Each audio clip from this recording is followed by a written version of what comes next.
South African businesses are feeling the effects of global megatrends and much more. Combined with other challenges, including load shedding and deteriorating transport infrastructure, these trends are reducing South Africa's long-term economic growth potential and could result in the unemployment rates rising above 37% by 2030. Currently, the immediate concern for South African business leaders should be whether or not they are prepared for what the future brings. But beyond the challenges, how do we really measure the progress and success of the economy and businesses that operate in it? Joining me to look at building business resilience against long-term socioeconomic headwinds is Xhanti Payi. He's senior economist with PwC South Africa. Xhanti, welcome to Business Edge. Thank you so much for joining me. Good afternoon, and very, very good to speak to you today. So it's obvious that with these conversations about the economic situation in South Africa, we always have to start with electricity, which has become the biggest, if not one of the biggest challenges that businesses face. So the Reserve Bank of South Africa is predicting that there will be some 250 days of load shedding in 2023, with an estimated $51 million lost every day. And when you do the math, that comes to a massive $12.7 billion. So beyond the numbers and the figures, talk to us about how load shedding particularly has been affecting businesses in South Africa. Yes, it is. Load shedding is really, really a crisis, especially for the SMMEs or the small and medium enterprises who, unfortunately, for the most part, do not have the resources to invest in alternative energy or to try and find ways in which they can actually get around some of the load shedding days, as you have articulated them very well. So that's a major, major crisis. Recently, there's been a number of studies that have been shown, for example, where we are finding that especially those businesses in townships or in the more, in peri-urban areas, there you find that these businesses where load shedding is most severe, are unable to operate, where they could actually have to live with up to 2 hours of electricity a day. So we are talking here about the businesses that are most employ people. You'll have butcheries, what we call spaza shops, hairdressers, and some really some local businesses, car mechanics, and all of these businesses and general dealers. These are businesses that really sustain the economy, that they keep local economic activity working, and many of them have had to shut down. Again, it's about really how those have been assisted or need assistance to build that resilience that they need to actually put up, given that this is a problem that is going to be with us for some time to come. And unfortunate to hear it'll be with you for a while. But beyond the electricity load shedding issue, what are some of the other challenges that businesses in Africa's most industrialized economy are facing? There's the unemployment situation, but a lot of people are linking the more recent hike in numbers to how deeply the electricity load shedding issue has eaten into the economy and into small and medium scale businesses. But is it only the load shedding that's affecting unemployment? What else are the challenges businesses are facing? Well, I mean, there's a number of challenges. I think one of them, of course, is the rising cost of living, the cost of transport, energy. I was just talking now about the situation in the Nigerian economy and the production of oil, which, of course, we depend on from external sources. We know those prices have gone up, and that has really inflated the cost of transportation, the cost of food production in South Africa, because obviously we are importers. And that has also been a challenge for businesses, right? Both in terms of energy, because now people are having to use generators, but also in terms of much of the transportation of food, of people to go to work. And that cost has also led to the Reserve Bank increasing interest rates. Again, those rising interest rates and therefore the cost of borrowing or cost of debt for the businesses that have debt has also affected businesses. Then, of course, in the megatrends, which we'll talk about, we talk about climate change, and we find that in businesses that are in rural areas in particular, where sometimes the road systems are not very strong, many people who have to deliver things, businesses that get deliveries from outside those areas struggle. We know that also businesses in agriculture, so farmers, are struggling with the changing patterns of rain systems, of heat, and that is also something that affects these businesses because, again, we have a big rural economy which depends on agriculture, and also, of course, many businesses, especially informal businesses, depend on the agricultural system to sell things on the street. So these are just some of the problems that we are talking about. And of course, we'll talk about also some of these things about the fracturing world, where we've seen discontent in the streets. I'm sure you would have read some of these discussions around the unrests that happened in South Africa recently. Yes. And those continue to affect, and then of course, the issue of crime, where people are breaking into people's businesses all the time. So there are all of these issues that are coming up that businesses have to contend with. And I say especially the medium enterprises, not the large companies who fortunately, for the most part, can afford security, for example. So you've mentioned some of these mega trends, namely climate change with what the farmers are dealing with on the agricultural side, the fracturing world, the social instability with the unrest that South Africa has recently, of course, witnessed. But you also didn't touch on, too, that I know that the report from PwC highlights, and I quickly want you to touch on that, in terms of technological disruption and even demographic shifts. These two particular mega trends are trends that many businesses across the continent need to be prepared for, the demographic shifts and the technological disruptions. In terms of businesses in South Africa, particularly to these two trends, what are the issues that they bring about in terms of how they will affect businesses or disrupt the normal way of doing things, the status quo? Yes, it's interesting because one of the reports that we did recently that actually details, a survey with global CEOs, we find that 74% of CEOs are concerned that their businesses will have to change or may not even exist if they do not contend with demographic changes. With technological disruptions. Now, these disruptions are all over, right? We see them in agriculture, we see them, of course, in banking, and also, in retail. And it's quite an important thing that actually people look at their businesses in particular and say, if I'm thinking about technology and how it could affect my business, how do I actually improve or how do I invest in technology myself so that I can actually able to contend with this? And we think that there are two particular ways that are very, very important. One of the things that South African businesses and many businesses on the continent are dealing with is skills shortages and also skills gaps. And by these two, we mean, you may be out there, for example, looking for to invest in technology or invest in capabilities, but we find that there isn't enough people that are out there actually to be able to assist. What is important, therefore, is to start thinking about that as a medium-term and a long-term strategy for your business, to start to build those, especially if you can build it very specifically for your line of business and make sure that you actually have got that capability that's coming through from your business. Of course, we improve, some people are able, for example, to buy certain technologies and to bring them into their businesses. One of the interesting things about that, for example, is that people are getting a little bit more careful, in terms of using cards or payments, and that's affecting businesses. So some people will not go to certain businesses because they're thinking about, will I be able to use my card or my cell phone to be able to engage with that business? And it is important for us to think about it. And so for businesses to think about what are the things that are happening technology-wise. And these may be small disruptions, or some of them obviously are very fundamental. But either way, you have to think about it as a business and then build that resilience, both for the immediate, because we know technology is changing very rapidly. So people, there are things that affect you today, but there's also things that are changing that may affect you in the future. It is important to spend time thinking about those and be able to start to prepare now already and to shift your business and to restructure your business. And then I think, of course, the demographic shifts are obviously a very, very big one, especially because in Africa, we have very young populations. And those young populations are very energetic, but we are not creating enough employment for the young people that are coming through. In South Africa, the unemployment rate for young people is extremely high. And we need to be able to build, again, skills to support young people and to engage with entities of higher learning, even actually starting out at schools. Those businesses that are able to do that, to engage for the skills that they need from these young people are going to be important. And then, of course, immigration. We've talked about this many times, and again, this is not just a South African problem. It's a big African problem where people's skills are leaving our countries to go into more attractive territories.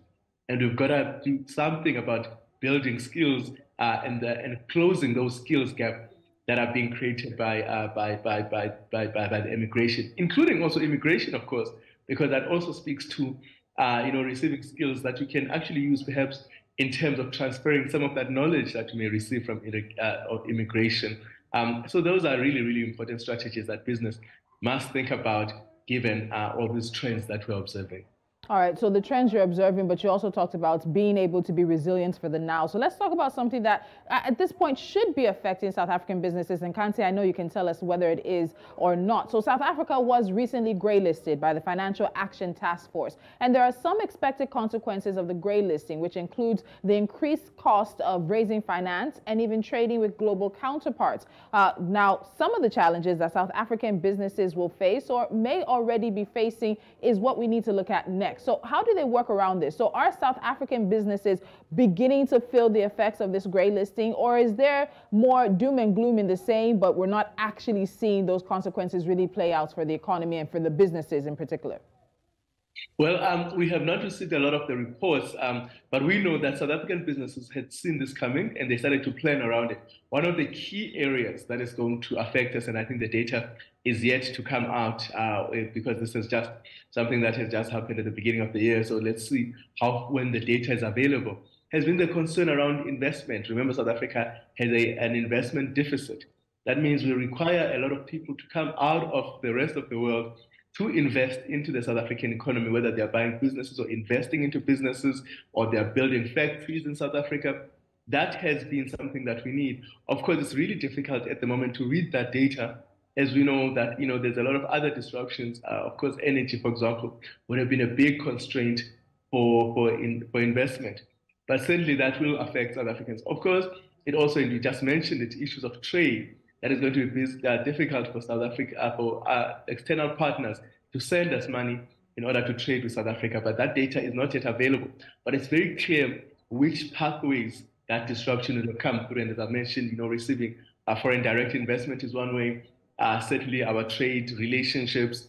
And then, of course, that may also mean, because we've also got South Africans who live abroad that have been able to send money to South Africa, as banks and other financial institutions implement these kinds of protections against South Africa, that will also affect us.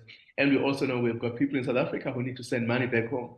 We see that as something that will be of concern, because that may also indicate, where people are worried, for example, as greylisting is about, that these may be financing terrorism in certain geographies. So all of these things are things that are going to come through, but the data has not yet revealed that, given that, I guess it has just resurfaced that. All right, and you talk about data, and there's really important data that South Africa is expecting tomorrow, so I want us to touch on that. And that's, of course, coming from Statistics SA. So in a briefing last month, Eskom said that the blackouts cost the economy some 300 billion rand, about $15.6 billion last year, or about 5% of gross domestic product.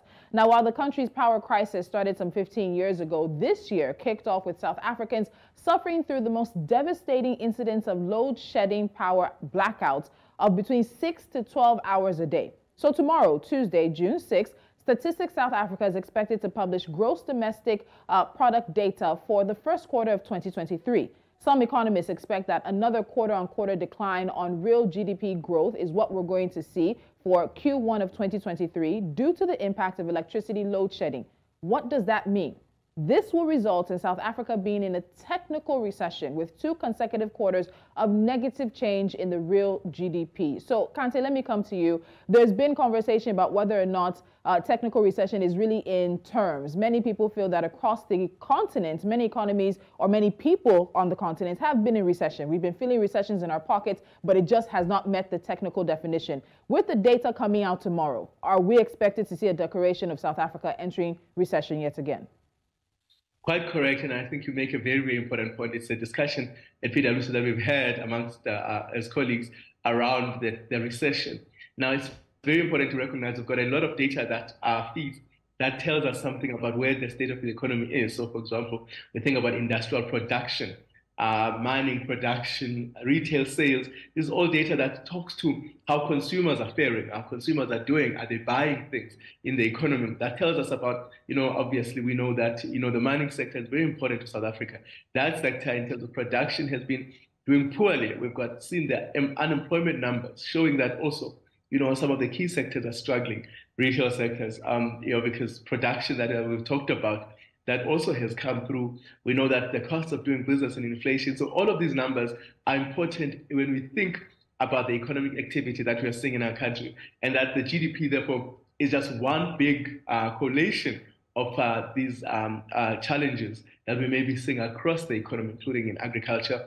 We know perhaps tourism has been improving, but it's still below its long-term trend. So all of these numbers are important to look at and think about in terms of what consumers have been feeling, what businesses have been feeling, and of course, electricity production is a good indicator also. So all of these are telling us that really in the second quarter, we would have, with the data being collected by StatsSA, landed into the technical recession. But if we look just at the numbers that I've been talking about, there are countries, for example, who look at the month-on-month and use industrial production as an important number to say we are in recession, because it's about actually seeing that productivity in the economy, and retail business is also struggling. So I think it's important to say, given those numbers, it's been very clear that the economy is in serious trouble.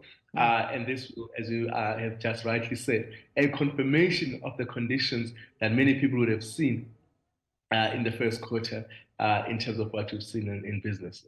So it seems like a mute question, but we still always do wait for a declaration from the official statistics agency. So what would a declaration of recession mean right now for South African businesses? And that data is also likely to come with some more unemployment data, which is likely going to look gloomy as well for South African businesses. And when it comes to this real GDP growth conversation we're having, put it all together and paint a picture for us of how things stand and will look going forward for South African businesses, particularly in the SME sector. I think you're quite right. And your last comment here, when you say it also tells us something about going forward. Remember that numbers that are negative tend to not just tell us about the past, but they also inform our mood. So you will find that a number like that could inform, for example, investor confidence. It could inform consumer confidence, because once people say here that we're in a recession, they start to think about the future of South Africa, where are things going? And usually we base that very much on the past. So the past is usually an important indicator for many people. And also investors, remember, investors will look at a country that's growing. They don't, and then say, look, if this country is not growing, do I really want to go and put my money there?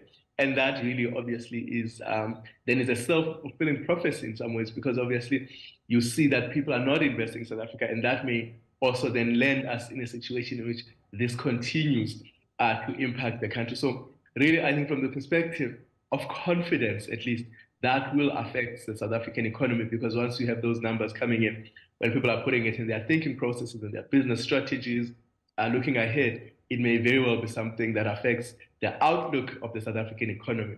And we think that that will then, of course, influence growth. And then, of course, as you've just said, also employment.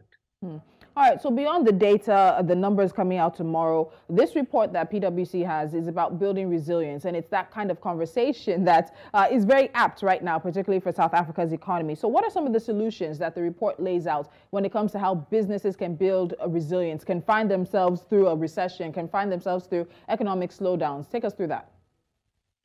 What we talk about very much is to leaders and to also, I guess, employees and people that are leaders in whatever way they are in society, across society. This is not just also for businesses. We think about it that people have to recognize that, as they know, we live in a poly-crisis world. So at any given time, a business is not just leading, is not seeing just one particular crisis or one particular process, that we are actually, and as we call them, mega trends. So we've got multiple trends, multiple crises that are facing various economies. So business people are now being asked, in organizations, whether you are an NGO or any other kind of organization, a university, that all of these things are coming and they are going to affect how you do business, how you engage.